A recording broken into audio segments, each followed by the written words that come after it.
Hey everyone, and welcome back to the channel. Grab your favorite mug because today we're diving into the dark and mysterious history of a drink many of us can't live without. Coffee.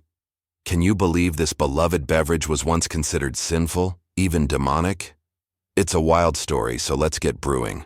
Our journey begins in the 15th and 16th centuries in the Middle East and the Ottoman Empire. This is where coffee houses, or kahvekhane, first popped up. These weren't like your modern-day cafe. They were vibrant social hubs, places where men gathered to talk politics, share news, play chess, and listen to music. Think of them as the internet cafes of their time, centers of information and intellectual exchange. But this very fact made religious and political leaders nervous. They saw these gatherings as potential breeding grounds for dissent and rebellion. The stimulating effect of coffee, which kept people awake and talking for hours, was seen as a threat to social order. In Mecca, in 1511, the governor, Khair Beg, became so paranoid that he shut down all the coffee houses. He argued that coffee was an intoxicant, similar to alcohol, which is forbidden in Islam. The debate raged. Was this magical bean a gift or a vice?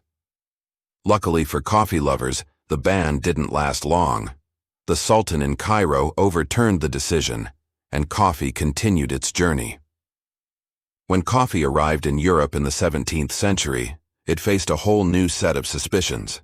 It came from the exotic and, in their eyes, infidel lands of the Ottoman Empire. For many Europeans, anything from that part of the world was automatically suspect. In Italy, some Catholic clergy labeled coffee the bitter invention of Satan. They believed it was a diabolical substitute for wine, the sacramental drink of the Eucharist. They saw it as a tool to lure Christians away from their faith. The paranoia was so intense that they pleaded with Pope Clement VIII to ban it outright.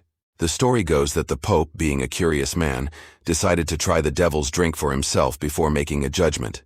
He had a cup brought to him, took a sip, and was immediately won over.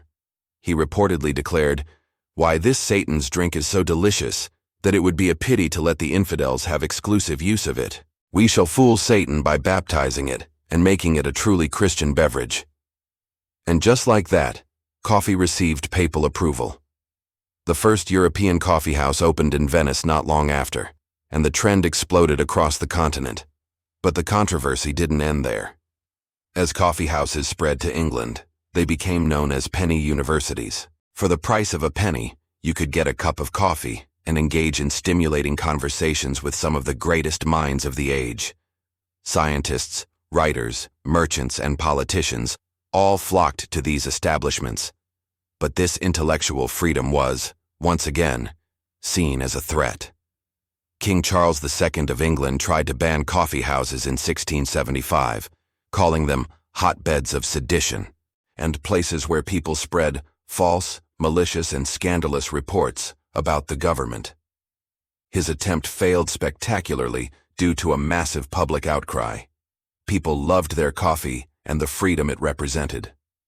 There was also a fascinating gender-based backlash. In 1674, a group calling themselves the Women's Petition Against Coffee was published in London. This pamphlet argued that coffee was making their husbands unproductive and impotent. They claimed that men were spending all their time and money in coffee houses, neglecting their duties at home and in the bedroom. They called coffee a base, black, thick, nasty, bitter, stinking, nauseous puddle water. It was a dramatic and somewhat humorous attempt to reclaim their husbands from the allure of the coffee house. While likely a satirical piece, it perfectly captures the social anxieties coffee was causing at the time. Across the water in Germany, the opposition was more about economics and health. Frederick the Great of Prussia was a big fan of beer, and he saw coffee's popularity as a threat to the country's beer and barley industries. In 1777, he issued a manifesto declaring the superiority of beer, stating that His Majesty was brought up on beer and that coffee was ruining the national drink. He tried to restrict coffee consumption to the nobility, but of course, a thriving black market emerged. People were not giving up their coffee fix. Doctors of the era also weighed in, with some claiming coffee caused all sorts of ailments, from nervousness and palpitations to stunting growth.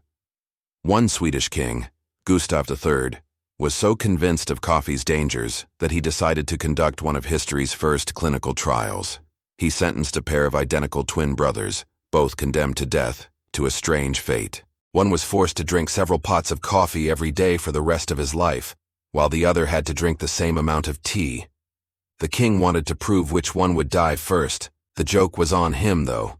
The two doctors assigned to oversee the experiment died first. Then the king himself was assassinated. The tea-drinking twin died at the age of 83, but the coffee-drinking twin lived even longer, proving coffee wasn't the deadly poison the king thought it was.